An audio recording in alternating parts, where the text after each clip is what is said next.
die sind wirklich überall. Und ich bin absolut pleite. Ich habe schon daran gedacht, die Hannelore zu verkaufen. Aber das kann ich einfach nicht. Jetzt mache ich einfach gar nichts mehr.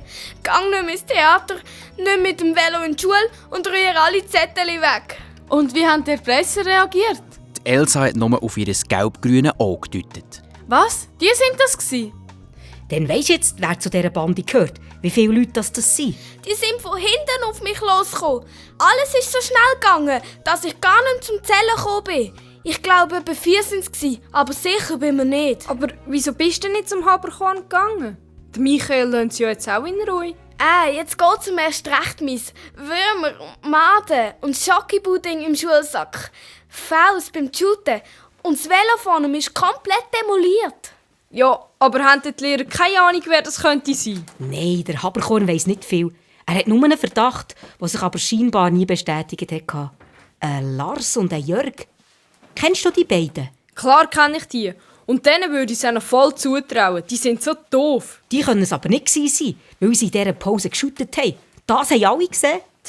Denen würde ich auch noch glauben. Die Fußballer aus meiner Klasse haben zusammen. Egal, um was es geht. Und so ein Typ wie der Lars wird nicht verpfiffen. Sonst wird man früher oder später noch selber abgeschlagen. Wir brauchen handfeste Beweise. Und wir müssen die ganze Bande schnappen. Sonst wird ein anderer Druck auf die Elsa ausüben. Seht ihr, die einzige Möglichkeit ist, ich gehe weder in die Schule noch ins Theater. Kutze Mist. Ab sofort gehst du wieder proben. Und für das nichts passiert, kommst du Begleitschutz über von Johanna. Um den Rest kümmern wir uns. Das wäre ja gelacht, wenn wir die Bande vor der Premiere am Freitag nicht schnappen würden.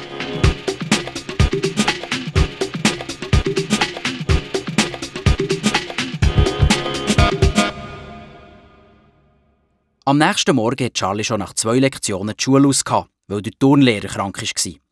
Was hast, ist sie mit ihrem Velo heimgefahren. Wo sie in die Gartenstrasse einbiegt, dort wo ihr Haus steht, wäre sie fast in eine Trümmerlandschaft von Autoteilen und Werkzeugen hineingesaust. Oh je, meine, das sieht ja ganz nach Tante Clara und kaputtem Kabinenroller aus. Und recht hat sie gehabt.